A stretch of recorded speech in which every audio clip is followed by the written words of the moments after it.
உங்களுக்கு எப்படி நன்றி சொல்றதுன்னே தெரியல.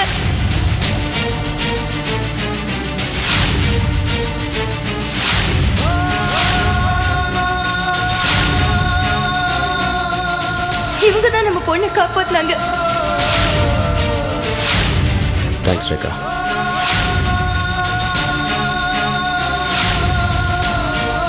Thank you so much.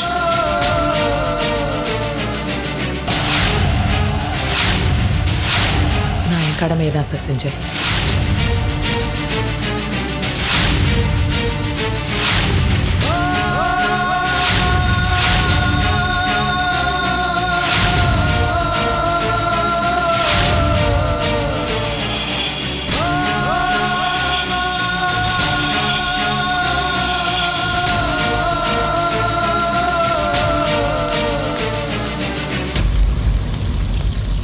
எல்லா சேனல்லையும் உன்னை பத்தின நியூஸ் தாமா. அந்த கிரிமினல் நீ கொன்னதை பாராட்டாதவங்களே இல்ல. உங்க டிபார்ட்மெண்ட்ல அவங்கிட்ட இருந்த டைரி, செல்போன் இதெல்லாம் எடுத்து அவன் நெட்வொர்க்கே வளைச்சு பிடிச்சிட்டீங்களே. உன்னால உன் டிபார்ட்மெண்ட்டுக்கு நல்ல பேருமா. டிவி இன்டர்வியூல ஹைலைட்டே எது தெரியுமாமா? கௌசிக்கோட மனைவி பிரியா உன்னை பாராட்டி பேசினதுதாம்மா. கௌசிக்கோட குடும்பமே இப்ப நிம்மதியா இருக்குன்னா அதுக்கு நீதாம்மா காரணம். எதிர்பார்க்காததெல்லாம் நடக்குது. என்னப்பா, எதிர்பார்க்கறது மட்டுமே நடந்தா அது பேர் வாழ்க்கை இல்லை. கௌஷிக்கோட குடும்பம் சந்தோஷமா இருக்கிறதுக்கு காரணம் ரேகா ஐபிஎஸ். ஆனா இந்த ரேகா ஐபிஎஸ் ஆனதுக்கு காரணம் கௌஷிக். வென விதைச்சவன் வெனை அறுப்பான்னு சொல்லுவாங்க. கௌசிக் விதைச்சது வென. ஆனா அதனாலதான் நீ ஐபிஎஸ் ஆன. நாட்டுக்கே நல்லது நடக்குது. ஏன் பல குடும்பத்துக்கே நல்லது நடந்தது. இந்த கௌசிக் குடும்பத்துக்கு நல்லது நடந்துருச்சே. அதான்ப்பா எனக்கும் சங்கடமா இருக்கு. நான் ஒரு சிறுமியை காப்பாத்தினது ஒரு நல்ல விஷயம்தான். ஆனா அது ஏன் கௌஷிக்கோட பொண்ணா இருக்கணும்? அவ ஏன் ஒரு டெரரிஸ்ட் கையில மாட்டணும்? ஏன்பா விதி என்னோட வாழ்க்கையில மட்டும் இப்படி விளையாடுது? கௌஷிக்கை நான் சந்திச்சதே தப்பு. அதனாலதான் என்னோட குடும்பமே அப்படியே செதறி போயிடுச்சு. நீங்க எல்லாரும் மட்டும் இல்லைன்னா நான் ஒரு தனி மரமா, அது ஒரு பட்ட மரமா இருந்திருக்க வேண்டியிருக்கும்பா. எல்லாத்துக்கும் காரணம் கௌஷிக். ஆனா அவனோட குடும்பத்துக்கு நான் ஒரு குலதெய்வம். ரேகா, இதுவும் நல்லதுக்கு தான். அவன் குழந்தைய நீ காப்பாத்தினதுதான் அவனுக்கு நீ கொடுத்திருக்கிற தண்டனை. அதை நினைச்சு நினைச்சு அவன் நொந்து போகணும்.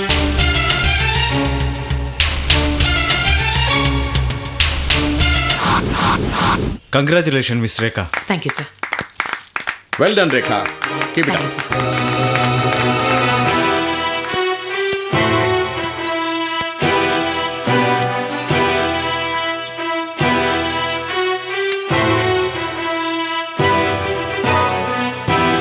இந்த ஆபத்தான காரியத்துக்கு யார் தலைமை தாங்குறீங்கன்னு நான் எல்லார்கிட்டையும் கேட்டப்ப துணிச்சலா தைரியமா முதலாளா முன் வந்தது ரேகா தான்.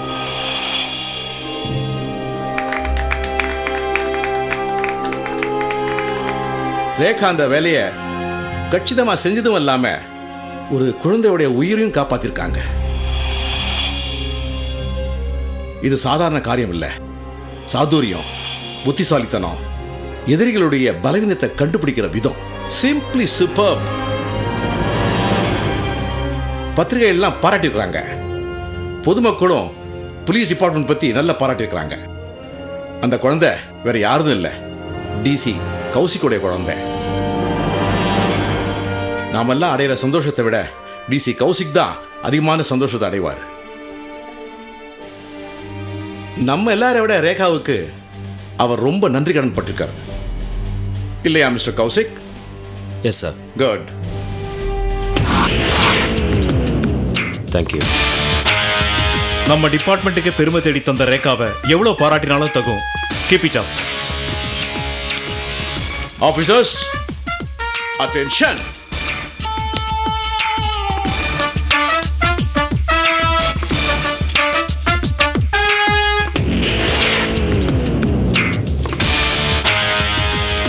ரேகா,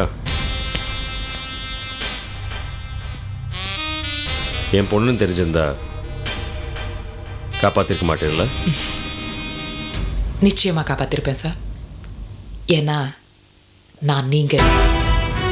இந்த யூனிஃபார்முக்கு பெருமையும் இருக்கு, மரியாதையும் இருக்கு, இதையும் இருக்கு.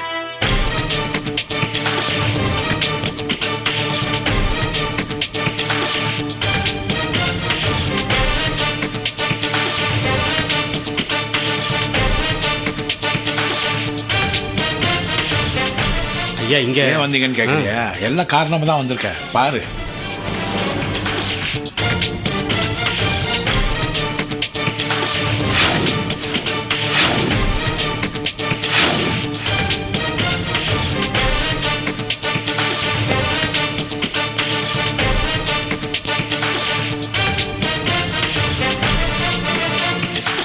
வணக்கம் மேடம். வணக்கம்மா. வணக்கம் சார். இந்தாம்மா, ரொம்ப நன்றிம்மா. சார் எதுக்கு சார் இதெல்லாம்?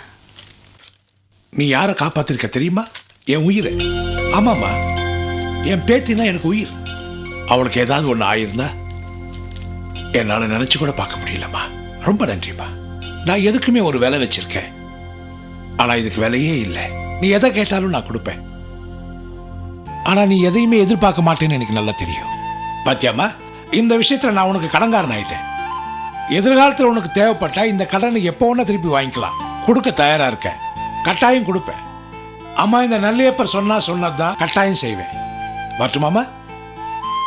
வயசுல நீ ரொம்ப சின்ன பொண்ணு, இருந்தாலும் நான் உன்னை வணங்குறேம்மா. வரேன் மேடம். வரம்மா.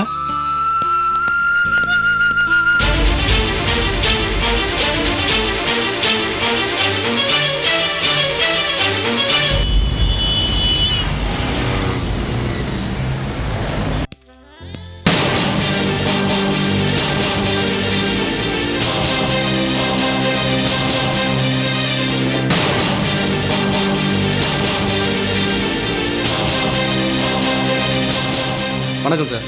வணக்கம்ப்பா. என்ன சார் வேணும்? ரெகுலராக குடிக்கிறது. Okay sir.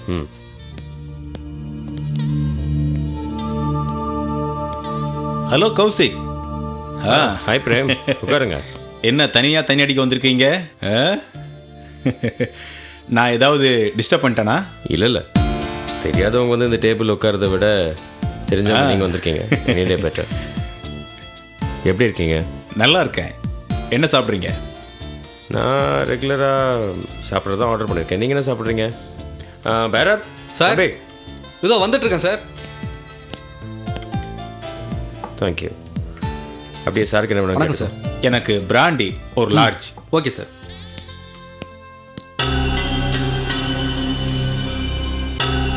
பிரேம், வந்ததுலேருந்து சைலண்டாக உட்காந்துருக்கீங்க, எதுவுமே பேச மாட்டேங்கிறீங்க. பிஸ்னஸ்லாம் எப்படி போயிட்டுருக்கு? வீட்டில் எப்படி இருக்காங்க? வீட்டிலலாம் நல்லா இருக்காங்க சார். பிஸ்னஸ்லாம் நல்லா நடக்குது. நீங்கள் இந்த பக்கம் வரவே மாட்டீங்க. வீட்டில் ஏதாவது பிரச்சனையா? இல்லை, வீட்டிலலாம் பிரச்சனை இருக்க வாய்ப்பே இல்லை. ஏன்னா நல்ல மனைவி, பணக்கார மாமனார். ஆனால் உங்களுக்கு ஆஃபீஸில் தான் டென்ஷன் நினைக்கிறேன். எல்லாம் இந்த ரேகாவால் தான் உங்களுக்கு பிரச்சனை. ரேகாவால் எனக்கு என்ன பிரச்சனை இருக்க போகுது? முன்னெல்லாம் டிபார்ட்மெண்ட்டில் கௌசிக்னு சொல்லுவாங்க. இப்போல்லாம் அந்த நிலைமை தலைகீழாக மாறி எல்லாரும் ரேகான்றாங்க. அதனால் ஒரு ஆம்பளைக்கு டென்ஷன் வரலாம் இல்லையா? அப்புறம் பேசாமல் ஆம்பளை ஆஃபீஸர்லாம் வளையல் மாட்டிக்கலான்னு வெளியில் பேசிக்கிறாங்க. கௌசிக், நீங்களும் ஒரு ஜோடி வளையல் மாட்டிக்கலாமே. ஏய் பிரேம், தெரிஞ்சவருங்கிறதுனால பேச்சு கொடுத்தேன். உங்கள் லிமிட்ஸை தாண்டி போகிறீங்க. Mind your words.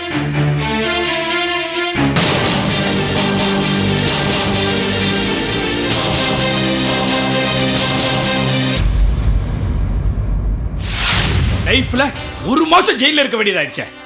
எவ்வளவு கேவலம்! இதையெல்லாம் தடுக்காம கையை கட்டிட்டு சும்மா இருந்துட்டானே அந்த கௌசிக் பாவி. அந்த கௌசிக் எப்படியெல்லாம் குழஞ்சி பேசினா, கடைசியில் இப்படி கழுத்தறுத்துட்டானே. இனிமே இந்த போலீஸ்கார எவனையும் நம்ப கூடாது. என் மான மரியாதை எல்லாம் போச்சு. இது எல்லாத்துக்கும் காரணம் அந்த ரேகா தான். காக்கி சட்டை போட்ட காட்டேரி என்ன ஜெயிலுக்கு அனுப்புனான்ல, அவளையும் அவ குடும்பத்தையும் என்ன பண்றேன்னு பார்.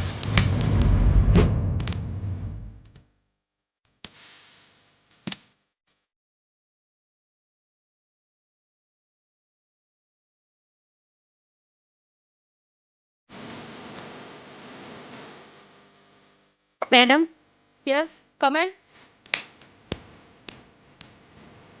Good morning madam. Good morning. இன்னைக்கு வந்து லெட்டர்ஸ் மேடம். வச்சுட்டு போங்க.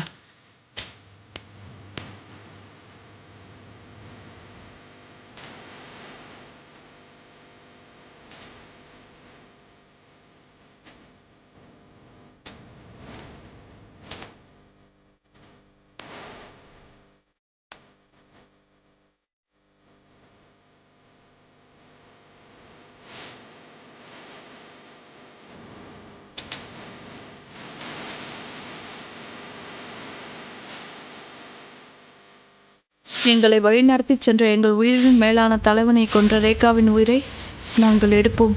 இது நிச்சயம் சத்தியம்.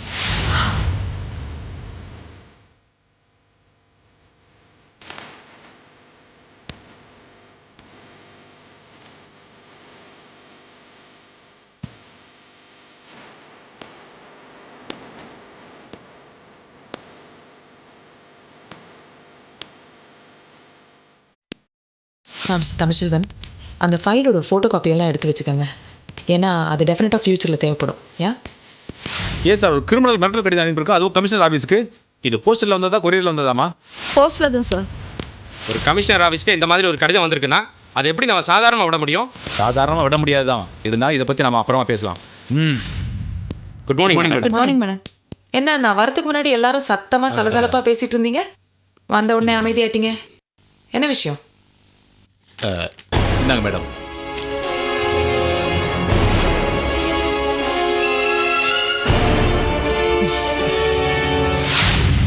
என்ன மேடம் சிரிக்கிறீங்க? சிரிக்காம? உங்களுக்கு மிரட்டல் கடிதம் வந்திருக்கு, நாங்கெல்லாம் டென்ஷனாக இருக்கோம். நீங்கள் என்னடானா? எங்கள் ஊரில் ஒரு பழமொழி இருக்கு, கொலைக்கிற நாய் கடிக்காதுன்னு. அதே மாதிரி தான் இதுவும். நேரா மோதுறதுக்கு தைரியம் இல்லாத ஒரு கோழையோட புலம்பல் இது. இதெல்லாம் கண்டுக்காம விட்டுறணும். Just rowdies. மேடம், நீங்கள் தைரியமானவங்க தான், இல்லைன்னு சொல்லலை. ஆனால் இந்த மாதிரி வந்த மிரட்டல் கடிதத்தை நாம் அலட்சியமாக விடக்கூடாது. ஏன்னா இதில் ஏதாவது பின்னணி இருக்கும். எல்லாம் போக வேண்டிய உயிர் தானே. நீங்கள் இப்படி பிடிவாதமாக பேசினா முடிவு மோசமாக தான் இருக்கும். அவங்க எவ்வளவு தூரம் போனாலும் அதை தாண்டி போகிறதுக்கு நான் ரெடி. உங்களை மாதிரி சின்சியர் போலீஸ் ஆஃபீஸருக்கு பாதுகாப்பு கொடுக்க வேண்டியது நம்ம டிபார்ட்மெண்ட்டோட கடமை. நானே பயந்து எனக்கு பாதுகாப்பு கேட்டாலோ இல்லை நீங்களே பாதுகாப்பு எனக்கு கொடுத்தாலோ அது எனக்கு பெருமை இல்லை. ஸோ வேண்டாம். மேடம், கொஞ்சம் ஜாக்கிரதையாக இருங்க. ஏன்னா உங்கள் சேவை நம்ம டிபார்ட்மெண்ட்டுக்கு தேவை. உங்கள் அன்புக்கு நன்றி. ஓகே.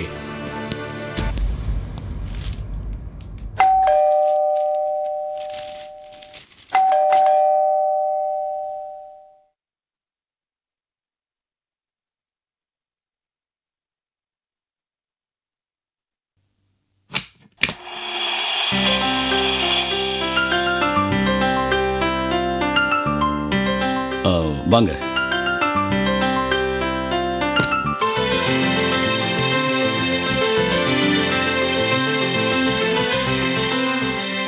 உங்க முகத்தை பார்த்தாலே தெரியுது. என்ன? என்னடா இவன் மறுபடியும் வந்துட்டானே, ரேகாவோட கல்யாண விஷயத்தை பத்தி பேச வந்திருப்பானோன்னு. அப்படிதானே? ஆமா. நீங்க நினைக்கிறது 100% கரெக்ட்.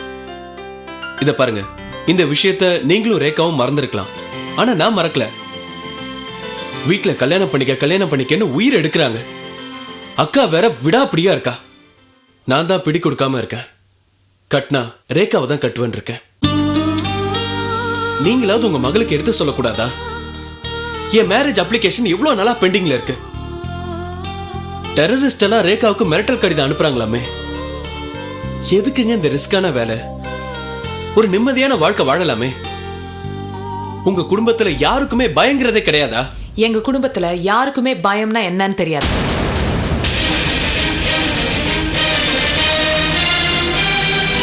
வாங்க, உங்களை பத்தி தான் பேசிக்கிட்டு இருந்தேன்.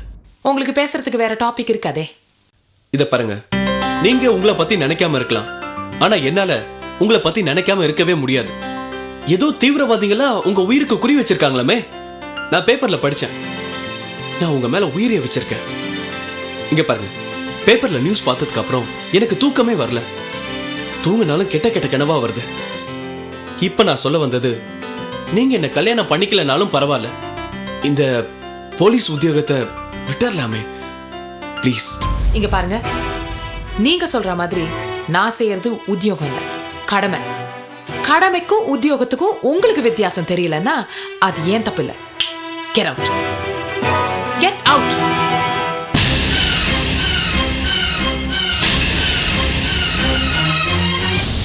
என்னம்மா அது?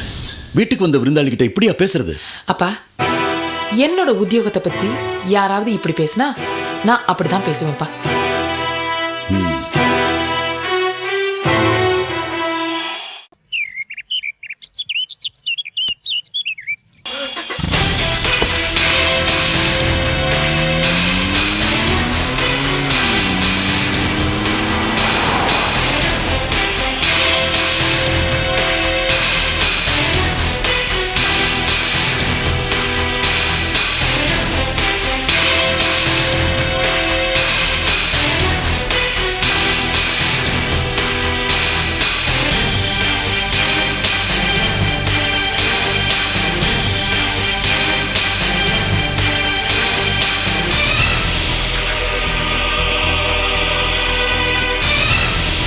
Good morning madam.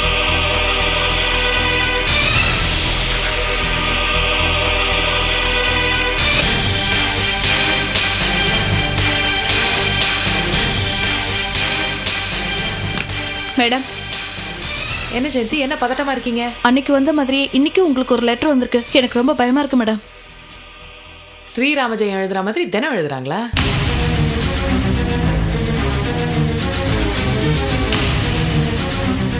உன்னால் பலியான உயிர்கள் பல, ஆனால் அதற்கு பதில் உன் உயிரை நிச்சயம் வாங்குவோம், இது சத்தியம். என்ன மேடம் சிரிக்கிறீங்க? வேடிக்கையா இருக்கு, சிரிக்காம என்ன செய்ய முடியும்? சரி, இது என்கிட்டயே இருக்கட்டும். Okay madam. இவங்க எஸ் மேடம்.